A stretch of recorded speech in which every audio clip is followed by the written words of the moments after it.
നാഥനോടൊപ്പം ഈശോയുടെ കൂടെ ആയിരിക്കുന്ന ഈ സമയം അവിടുന്ന് നൽകിയ അനുഗ്രഹങ്ങൾക്ക് നന്ദിയോടെ നമുക്ക് കൂടെയായിരിക്കാം. വിശുദ്ധ ലൂക്കായുടെ സുവിശേഷം 12-ാം അധ്യായത്തിൽ 16 മുതലുള്ള തിരുവചന ഭാഗത്തിൽ ഒരു ധനികനെ കുറിച്ച് നാം വായിക്കുന്നുണ്ട്. ഭോഷനായ ധനികൻ എന്നാണ് പറയുക. അവൻ്റെ ജീവിതത്തിൽ അവൻ്റെ കൃഷിസ്ഥലം സമൃദ്ധമായ വിളവ് നൽകി. എന്നാൽ ആ ഒരു വിളവിൻ്റെ കാരണം അവൻ മനസ്സിലാക്കാതെ പോയി. ദൈവം നൽകിയ ദാനമാണ് ഈ സമൃദ്ധി എന്ന് അവൻ തിരിച്ചറിയാതെ പോയി. പിന്നീട് അവൻ സ്വയം അഹങ്കരിക്കുന്നുണ്ട്. അവൻ ദൈവത്തോട് ആലോചന ചോദിക്കാതെ പദ്ധതികൾ വിഭാവനം ചെയ്യുന്നുണ്ട്. അവസാനം അവനോട് ദൈവം പറയുന്നുണ്ട്, ഇന്ന് നിന്റെ ആത്മാവിനെ ഞാൻ ചോദിച്ചാൽ ഈ സംഭരിച്ചു വച്ചിരിക്കുന്നവ ആരുടേതാകും? എൻ്റെ പ്രിയപ്പെട്ടവരെ, ദൈവത്തിൻ്റെ ദാനമാണ് നമ്മുടെ ജീവിതം. നമുക്കെന്തെല്ലാമുണ്ടോ അതിൻ്റെ അവകാശം ദൈവമാണെന്ന് നമുക്ക് പറയാൻ സാധിക്കണം. നമ്മളൊരു വീട് പണിയുമ്പോൾ, ജോലി കിട്ടുമ്പോൾ, ആരോഗ്യമുണ്ടാകുമ്പോൾ, സൗന്ദര്യമുണ്ടാകുമ്പോൾ, കഴിവുണ്ടാകുമ്പോൾ നമ്മളൊന്നും മറക്കരുത്, ദൈവത്തിൻ്റെ ദാനമാണ്. സമൃദ്ധി നൽകുന്നവൻ ദൈവമാണ്. വിത്ത് വിതച്ചതുകൊണ്ട് സമൃദ്ധമായി വിളവുണ്ടാകണമെന്നില്ല. ഇത് ദൈവത്തിൻ്റെ ദാനമാണ്. ഇങ്ങനെയേ പറയാവൂ, ദൈവം കനിഞ്ഞ് എനിക്ക് സമൃദ്ധി നൽകി. ദൈവത്തിൻ്റെ കൃപയാൽ എനിക്ക് വീട് പണിയാൻ സാധിച്ചു. ദൈവത്തിൻ്റെ സഹായത്താൽ ഞാൻ വിജയിച്ചു. ദൈവത്തിൻ്റെ കരുണയാൽ എനിക്ക് സൗഖ്യം ലഭിച്ചു. എല്ലാത്തിൻ്റെയും ഉത്തരവാദിത്വവും എല്ലാത്തിൻ്റെയും ഉടയവനും ദൈവമാണെന്ന് ഏറ്റുപറയണം. അതിനോടൊപ്പമായിരിക്കുമ്പോൾ നമ്മുടെ ജീവിതത്തിൽ നമ്മെ മറക്കാത്ത, നമുക്കെല്ലാം നൽകുന്ന, നമ്മെ സ്നേഹിക്കുന്ന കാരുണ്യവാൻ ഈശോയ്ക്ക് ജീവിതത്തിലെ അനുഗ്രഹങ്ങളെടുത്ത് നന്ദി പറഞ്ഞുകൊണ്ട് നമ്മുടെ ജീവിതങ്ങളെ നമ്മുടെ അവസ്ഥകളോടുകൂടി നമുക്ക് സമർപ്പിക്കാം. ഇടപെടുന്ന കർത്താവിൻ്റെ കരുണ നമ്മിലേക്കും നമ്മുടെ ജീവിതത്തിലേക്കും നിറഞ്ഞൊഴുകും. ഈ സമയം വലിയ പ്രാർത്ഥനയോടെ ഗാനത്തോട് ചേർന്ന് ദൈവകാരങ്ങളിലേക്ക് നമ്മെ തന്നെ സമർപ്പിക്കാം.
എന്നെ മറന്നു നാഥാ,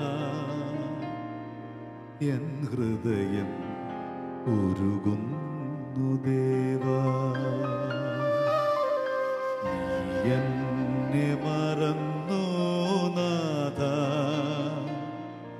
എൻ ഹൃദയം ഉരുകുന്നു ദേവാ. നീ എന്നെ വെടിഞ്ഞു ദേവാ, എൻ മാനസം നീറുന്നു നാഥാ.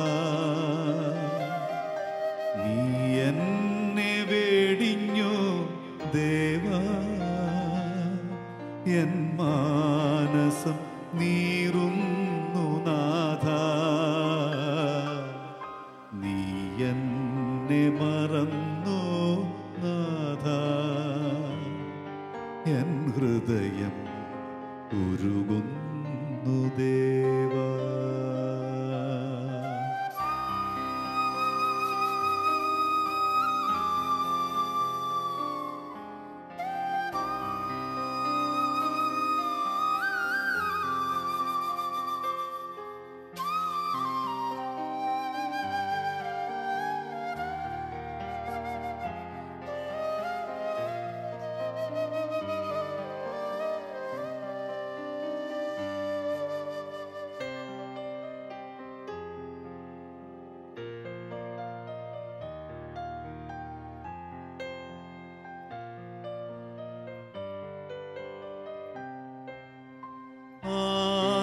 ആകുലനാണു ഞാൻ രോഗങ്ങൾ പേറുമ്പോൾ നീ എന്നെ മറന്നു നാഥ.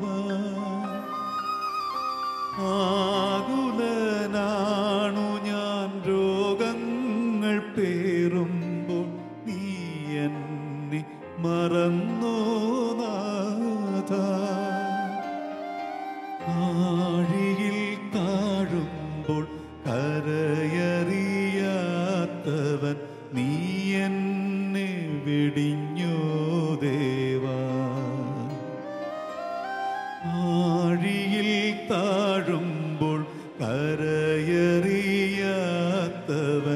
നീ എന്നെ വെടിഞ്ഞോ ദേവാ. നീ എന്നെ മറന്നു നാഥ. എൻ ഹൃദയം ഉരുകുന്നു ദേവാ.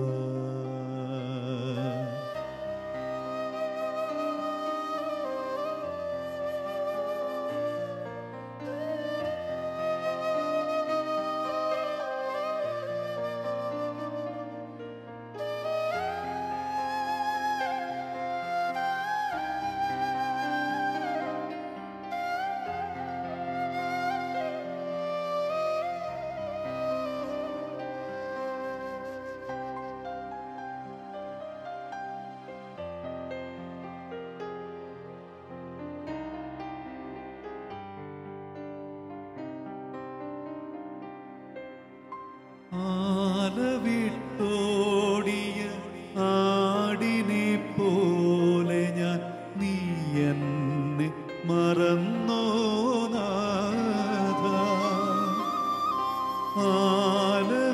ആലവിട്ടോടിയ ആടിനെ പോലെ ഞാൻ നീ എന്നെ മറന്നോ നാഥ. ആനന്ദം തേടി ഞാൻ അങ്ങയെ കൈവിട്ടു നീ എന്നെ വെടിഞ്ഞോ നാഥ. ആനന്ദം തേടി ഞാൻ അങ്ങയെ കൈവിട്ടു നീ എന്നെ വെടിഞ്ഞോ ദേവാ. നീ എന്നെ മറന്നു നാഥ. എൻ ഹൃദയം ഉരുകുന്നു ദേവാ. നീ എന്നെ വെടിഞ്ഞോ ദേവാ. എൻ മാനസം നീറുന്നു നാഥ. നീ എന്നെ വെടിഞ്ഞോ ദേവാ. എൻ മാനസം നീറുന്നു നാഥ. നീ എന്നെ മറന്നു നാഥ.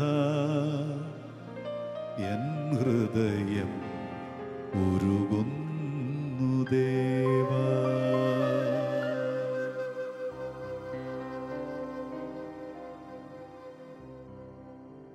നാഥനോടൊപ്പം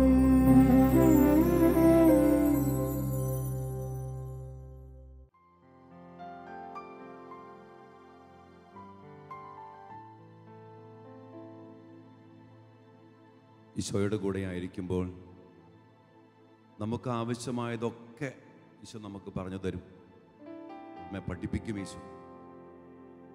വിശുദ്ധ മത്തായിയുടെ സുവിശേഷത്തിൽ 26-ാം അധ്യായം 41-ാം തിരുവചനത്തിൽ ഈശോ പറയുകയാണ്, മക്കളെ, ആത്മാവ് സന്നദ്ധമാണെങ്കിലും ശരീരം ബലഹീനമാണ്. അതുകൊണ്ട് ഉണർന്നിരുന്ന് പ്രാർത്ഥിക്കും. നമുക്കെല്ലാവർക്കും അറിയാം, ഒത്തിരിയേറെ നല്ല ആഗ്രഹങ്ങൾ നമ്മുടെ മനസ്സിലുണ്ട്, ആത്മാവിലുണ്ട്. എന്നാൽ പലപ്പോഴും ശരീരം അതിനെതിരെ നിൽക്കുന്ന അവസ്ഥയാണ്. ഇതിൻ്റെ പശ്ചാത്തലമുണ്ട്. പത്രോസ്ലീഹ ഈശോയോട് പറയുന്നുണ്ട്, മരിക്കേണ്ടി വന്നാലും ആരൊക്കെ നിന്നെ ഉപേക്ഷിച്ചാലും ഞാൻ നിന്നെ ഉപേക്ഷിക്കുകയോ തള്ളിപ്പറയുകയോ ചെയ്യത്തില്ല. അപ്പോഴാണ് പത്രോസ്ലീഹായോട് പറയുന്നത്, പ്രിയപ്പെട്ട കുഞ്ഞെ, നിനക്ക് ആഗ്രഹമുണ്ട്, മനസ്സുണ്ട്, പക്ഷേ സാധിക്കത്തില്ല. കാരണം ശരീരം ബലഹീനമാണ്. അതിനുശേഷമാണ് ഈശോ ഗെത്സമനയിൽ പ്രാർത്ഥിക്കുന്നത്. മുട്ടുകുത്തി കമിഴ്ന്നു വീണ് നിലത്ത് കിടന്ന് രക്തം വിയർത്ത് ശക്തി സംഭരിച്ച് ഈശോ പ്രാർത്ഥിക്കുമ്പോൾ ഉറങ്ങി വിശ്രമിക്കുന്ന സ്ലീഹന്മാരോട് ഈശോ പറയാ, മക്കളെ, ഉണർന്നിരുന്ന് പ്രാർത്ഥിക്കി. കാരണം ഇതാ, നാഥനോടൊപ്പമായിരിക്കുമ്പോൾ നമുക്ക് നല്ല ആഗ്രഹങ്ങളില്ലേ? വിശുദ്ധി ജീവിക്കണം, സ്നേഹിക്കണം, വചനമനുസരിക്കണം, നല്ല അപ്പനാകണം, നല്ല അമ്മയാകണം, നല്ല അച്ഛനാകണം, നല്ലവരാകണം. ഒത്തിരി ആഗ്രഹങ്ങളുണ്ട് നമുക്ക്. അതിൻ്റെ അടിസ്ഥാനം പ്രാർത്ഥനയിലൂടെ സ്വന്തമാക്കിയെടുക്കുന്ന ദൈവകൃപ, ദൈവത്തിൻ്റെ ശക്തി, അതാണെന്ന് ഈശോ നമ്മെ പഠിപ്പിക്കുക. സമയിച്ചോടു കൂടി ആയിരിക്കുമ്പോൾ നമുക്ക് പ്രാർത്ഥിക്കാം. ഈശോയെ, അഭിഷേകത്താൽ നിറച്ച് കൃപയാൽ നിറച്ച് ഞങ്ങളെയും ബലപ്പെടുത്തണമേ. വലിയ പ്രാർത്ഥനയോടെ ഗാനത്തോട് ചേർന്ന് നമുക്ക് ഈശോയുടെ സന്നിധിയിലായിരിക്കാം. ദൈവം നമ്മെ അനുഗ്രഹിക്കട്ടെ.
നിത്യകവാടമേ തുറന്നാലും സത്യപ്രകാശമേ വിരിഞ്ഞാലും പരമദയാമൃതം ചൊരിഞ്ഞാലും യേശുവേ നീയൻ ആലംബമേ. നിത്യകവാടമേ തുറന്നാലും സത്യപ്രകാശമേ വിരിഞ്ഞാലും പരമദയാമൃതം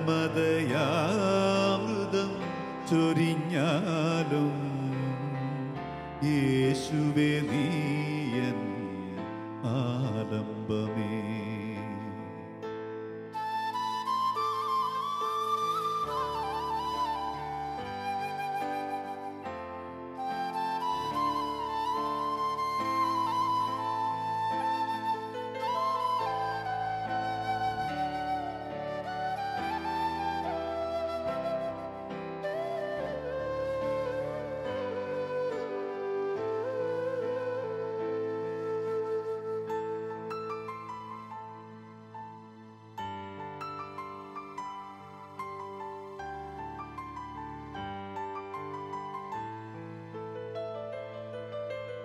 സ്വർഗീയ സൂനമേ വിരിഞ്ഞാലും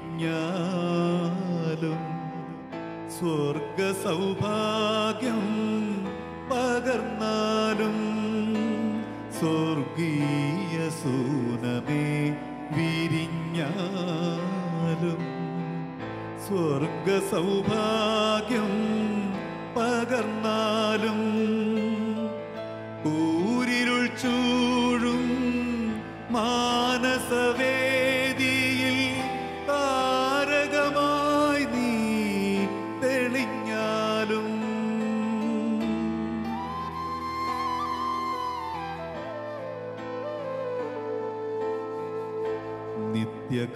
നിത്യകവാടമേ തുറന്നാലും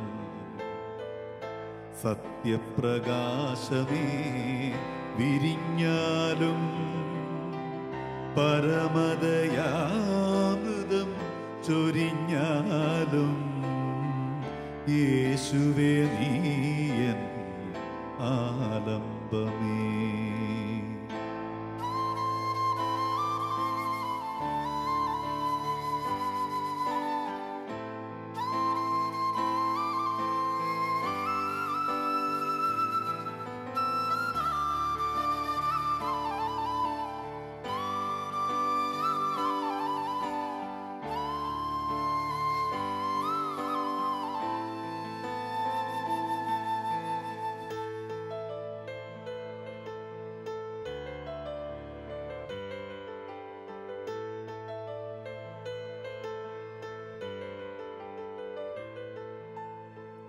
വാരൊളി ചിന്തിയന്നാത്മാവിൽ വാർമഴവില്ലാൻ വാഴുക നീ. വാരൊളി ചിന്തിയൻ ആത്മാവിൽ വാർമഴവില്ലാൻ വാഴുക നീ. യുവചേതനകൾ പൂവണിയാൻ ജീവജലം നീ തൂകണമേ.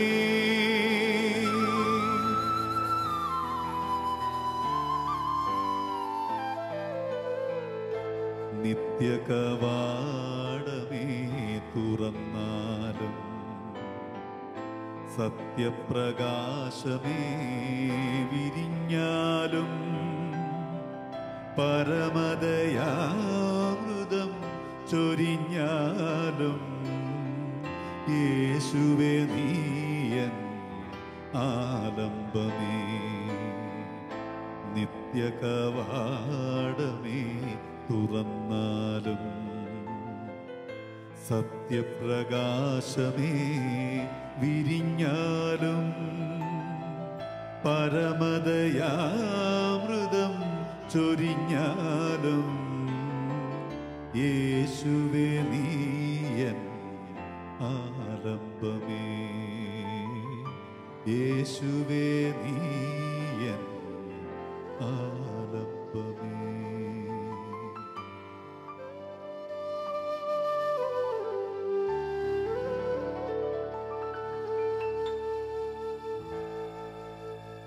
നല്ല ഈശോയെ, ഞങ്ങളുടെ ജീവിതത്തിന് ആവശ്യമായതെല്ലാം അങ്ങ് ഞങ്ങൾക്ക് നൽകുന്നു. അങ്ങയുടെ അരികിലായിരിക്കുമ്പോൾ എല്ലാം അങ്ങ് ഞങ്ങൾക്ക് പറഞ്ഞു തരുന്നു. എങ്ങനെ ജീവിക്കണം, എങ്ങനെ വളരണം, എങ്ങനെ സൗഖ്യം പ്രാപിക്കണം, എങ്ങനെ രക്ഷ പ്രാപിക്കണം എന്നതിനെക്കുറിച്ചൊക്കെ. ഈശോയെ, ഞങ്ങളുടെ ശരീരങ്ങളെ ബലപ്പെടുത്തുവാൻ, ഞങ്ങളെ ആത്മാക്കളെ ജീവൻ കൊണ്ട് നിറയ്ക്കുവാൻ അങ്ങ് അങ്ങയെ തന്നെ ഞങ്ങൾക്ക് നൽകി.